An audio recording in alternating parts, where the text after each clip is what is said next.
Good morning. Today we're going to do this beautiful, this is the Ipswich B&B on High Street. Beautiful building, nice place, a nice place to have breakfast. Okay, so it's all sketched in. You got to do a detailed sketch of it so you know where the light is here. Beautiful light hitting this building from that speckled from the tree in front. All right, I'm going to start with a wash of raw sienna over the shadowed areas of the building. Wherever the shadows are, I'm just going to put this very light coat of raw sienna to give it a couple of reasons. One will give it a nice glow under the shadow, and it's helping me to establish the shape of the shadow where it is and make myself familiar with it as I go along and paint. It's telling me what I can leave and not leave. There's a flag waving in the light there. Excuse me.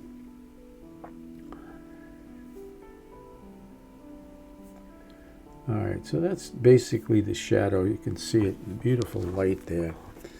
Wonderful tree. All right, so I'm dropping a ultramarine blue on top of that. It has a little tint of rose in it. You can hardly see it in the video, but I do have a little touch of rose in that.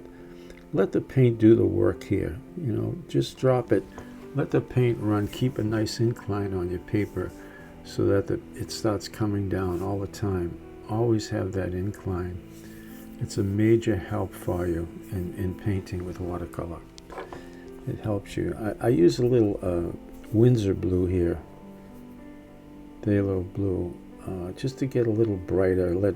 It's good to mix up your blues and the shadows. You know, it's really makes a nice variety. All right, I'm throwing it because this is the shadow from the tree. I want to leave some nice lights and give that effect of thrown light. You know, of shadow being thrown onto the wall. All right, so there's the shape of my shadow essentially right there. Just cleaning that up a little bit. All right, there's a sidewalk in front of that, so while I'm here, I'm just taking some cadmium red and just very light, just put a nice light wash of red to act as bricks, you know, as the sidewalks. And while I have it, there's a chimney on top here. I'm going to put that in. It's not too important, but what it gives it a nice balance against the other red. So you have, you know, red on the top and red on the bottom. All right, I'm putting the roof lines in. It's just the gray, very light gray. I'm actually using the shadow color.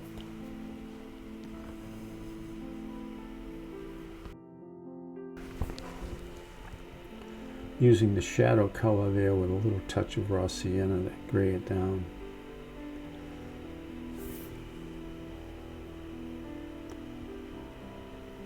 You can see as I did that, it really helps to develop the whole shape of the house with the shadow and where our light is going to be and so forth. All right, I'm going in and putting in the upper window. It's a nice window. It's very significant because it's in the light. So I'm starting with some cobalt blue teal. It's nice because it adds a little color to this otherwise dreary color here of the just shadows. So I'm just putting in these windows. That's cobalt blue teal, and on the bottom I'm using a little gray. You can put a drop of rose in the cobalt blue teal, and that will give you, so this is the shape of our 4 windows. So I'm just going to go in and add a little dark on the top and bottom where the shadows are. And I'm taking my time with this because I want you to see. It's an important detail because it's in the light of the house. So there's a shadow underneath that top window that reflects down on the wall. On the window, I'm sorry. So I'm putting in a dark. Actually, I'm just softening that shadow right now. Let it come down.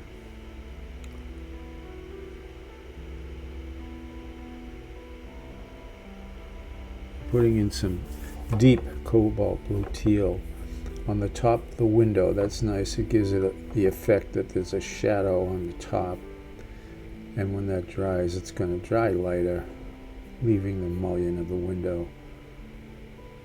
Alright, I'm putting a dark on each side of the mullion, and it gives the appearance that there's a drape in there that's open. So that's a nice little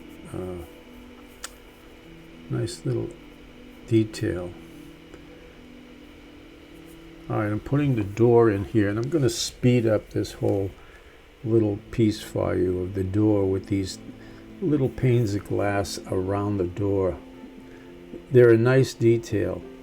Take your time with it. You know, just, you'll see right here there's 7 or 8 little panes of glass across the top light, and just use a nice flat brush, pop them in.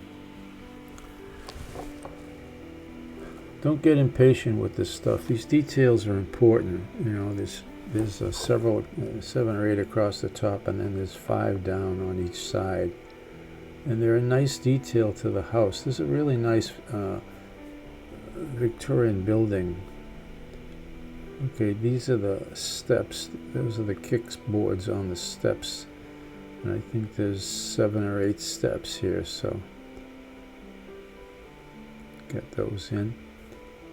You can see the shape. You can see the house starting to form now. That top window really made a big difference, along with the doorway.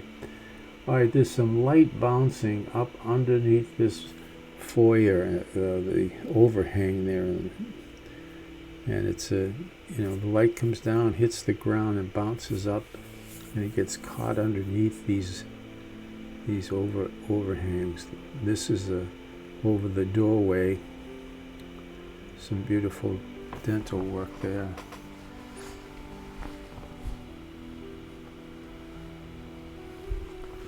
There's a bay window here. And it has these tall, thin windows on the sides, and then the big windows in the front.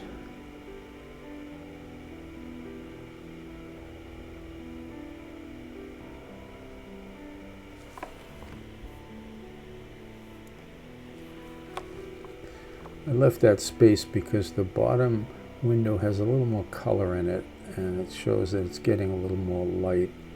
So that's the other side of the dormer. So I'm just adding a little more color, a little more blue.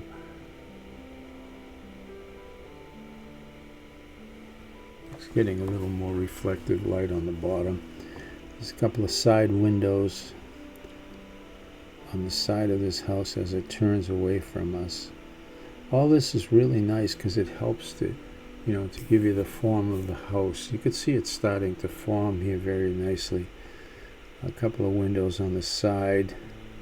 You don't have to worry too much about it. Just pop them in. They just add a nice little balance to all these darks. Right across the top, under the ridge there, there's some beautiful dental work. So I'm just going to suggest that this is just raw sienna. That's a little dirty, but that's the raw sienna in between the dental work. And there's a couple of beautiful supports here carved in. There's some dental work on the other side. Just going to suggest that, and then you have the reflective light is coming up, and then it's going underneath that overhang as well. So you can put that in and then join it to the dental work. Have it come down across the dental work there. So it helps to make that a little more subtle. You can see how nice that looks. That bouncing light.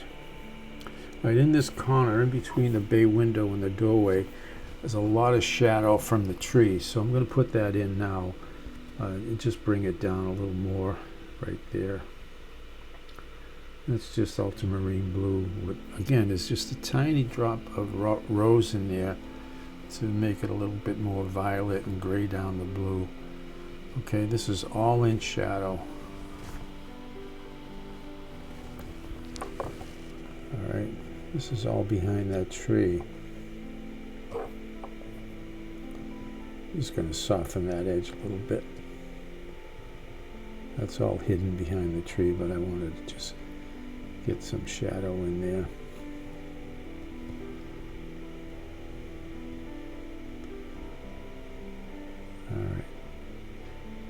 All right, over here there's a little bit of a cobalt blue teal on the stairway there. That little.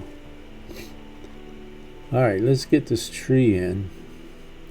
This is cobalt blue with Irilian yellow, and I'm just working. You can see there's various shapes of, really beautiful shapes in these greens, and the light greens and the dark greens.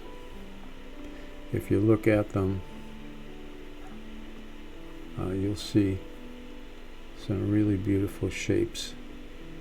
You don't want to lose them, because that gives you the direction of light. It tells you that, where the light's coming from and how it's hitting that tree, and it forms the tree itself. So take a good look at these patterns of light here. You can see those darks and lights.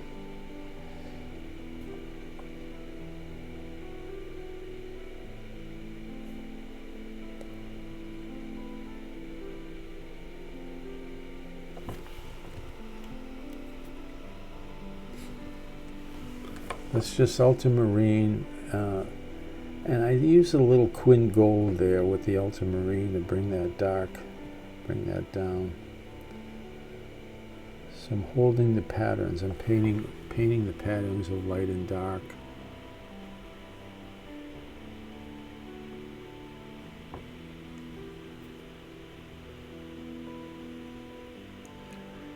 The tree is all about the edges, You identify the tree not by that big bulk of green, but by those edges, the leaves that are popping out, not only on the edge, not only on the outside edge of the trees, but also between the dark and light greens. There's some. You want to pay attention to that edge between the light and the dark. Right there, you have some leaves popping up and down, and So work that edge nicely. Look at those patterns of light and dark. Okay, beautiful big dark tree here. Give it a little spray. Keep those colors alive while you're working on them. You don't want them to dry up there. Okay, there's the edge. Keep those leaves popping out from the edge. You don't want any nice big lollipop trees or anything like that. You want to hold on to that. Hold on to those nice patterns of light. Pay attention to them where they are. You could take a towel here and just, work the edges a little more. It gives it a nice pattern. Just touch it lightly. It'll lift off some of the pigment, but it'll give you some nice sense of light on the trees.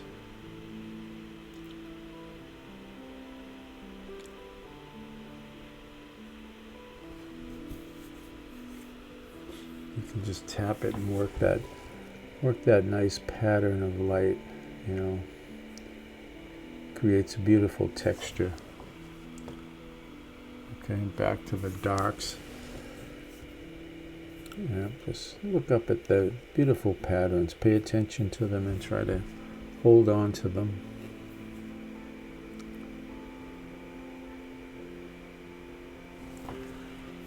I was going to speed this up for you, but some of you mentioned that you wanted to see the details of this, so I'm leaving it all in here so you can watch me develop this tree. So you put in a big spotch of dark and then go in and work the edge. Keep those edges moving around and dancing. Alright, now we're underneath the tree, so it's almost all dark here. So what I want to do is establish the shape. Just keep working that nice dark shape until I'm happy with the shape, and then work those edges, get those leaves popping out of the edges, the outside edge of that dark. Try to leave some holes in the trees, always nice.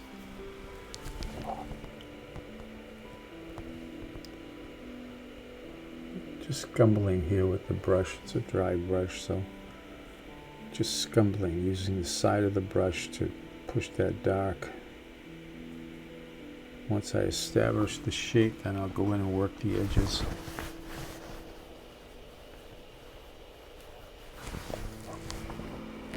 Okay, see how those leaves popping out down below. Very, very nice effect. What I want to do here is, you can see that dark, it's a little too black for me, so what I want to do is go in and mix up a really dark green, but have it push it towards the green. And all I'm doing there is, if you use some cobalt blue with the quin gold, see, I'm mixing up a different shade of green, and I'm popping it into the black, and that dark area I made. It's still wet. If it isn't wet, you gotta, keep it sprayed so that it's wet, and it's going to absorb all this color. So you don't want that big dark black, because the black is opaque and creates almost this big dark hole in your painting. But add a little color to it like that, and it really helps a lot. Okay. All right, I'm putting in the foundation of the building, and I'm tinting it towards the blue. So this is a ultramarine with a little touch of quin sienna, I think, to darken it and bring it down a little bit, gray it down so it's not a bright blue. All right, there's a little drain pipe coming down that I'm leaving there.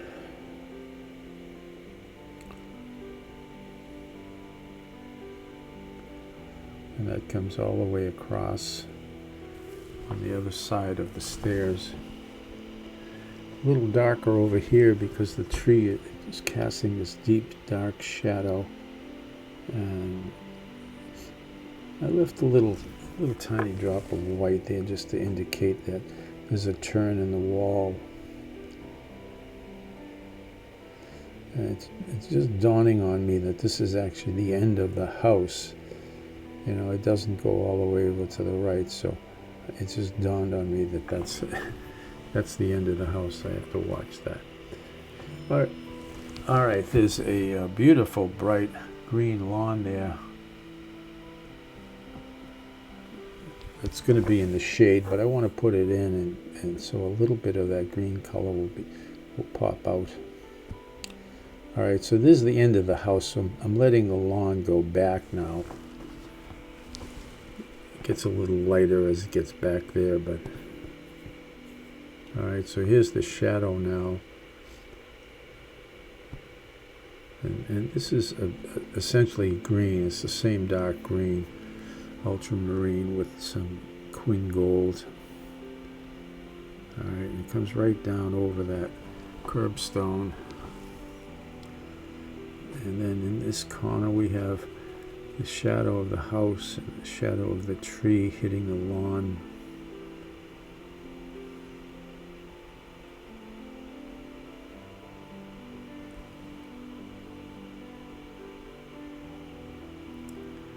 Gets a little lighter as it comes out to the edge, and there's the drain pipe. Not important, but just a small detail. Gives it a little more of a homey look.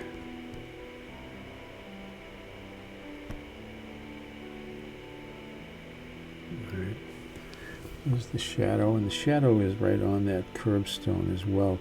So you can see it needs more shadow on the building itself. And this is just ultramarine with a little drop of rose, so it's on the side, and the railings are a little lighter, but the shadow is hitting the doorway and that porch and the stairway. I'm leaving a couple of pieces of light there underneath that overhang. All right, that's very effective. All right, I'm throwing some shadow on the sidewalk now, the tree. This will help lead the viewer into your painting. It's a little cast shadow from the tree.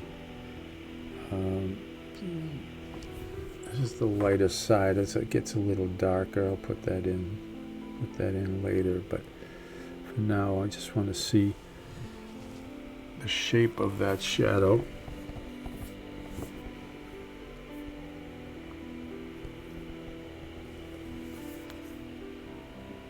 So the shadow is hitting the sidewalk.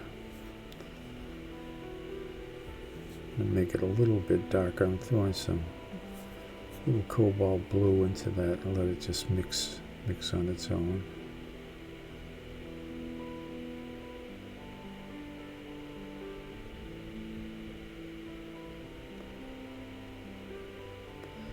I'm going again on the edges of the dark tree here and the light, but just some extra leaves popping out. It really helps to identify this tree and to create a nice form with it. You know, you can see just a little bit. You don't have to overdo it, but you know, just these little leaves popping out really help a lot. Right over here, you can see there's no bush, but I'm going to put a bush in the corner here. Really just for balance. I feel like it needs something heavy over here to offset that big tree. Alright, this is the flag. Paint some red stripes. It's kind of blowing in the wind here. Don't need all the stripes, but some of them. Just enough to indicate. Okay, and then I'll add some ultramarine for the blue stars.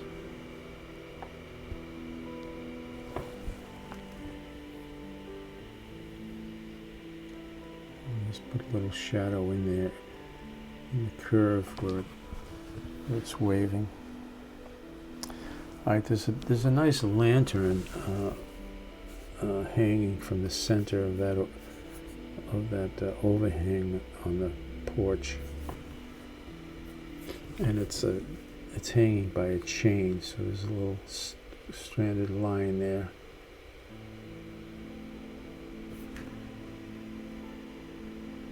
These little details help. You know, it really helps to give you the character of the building and the house and so forth. So it's always nice to pay attention to those details when you're doing it. They're fun to do, always fun to do. Little shadow on that chimney up top there also adds, you know, it adds to the effect of the light. Just that little piece of shadow on the chimney shows you which way the light is coming, and really nice effect.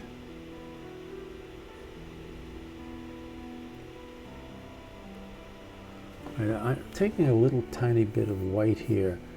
I wish I left a little more white underneath, but anyway, this is a little bit of white coming through the trees, more light.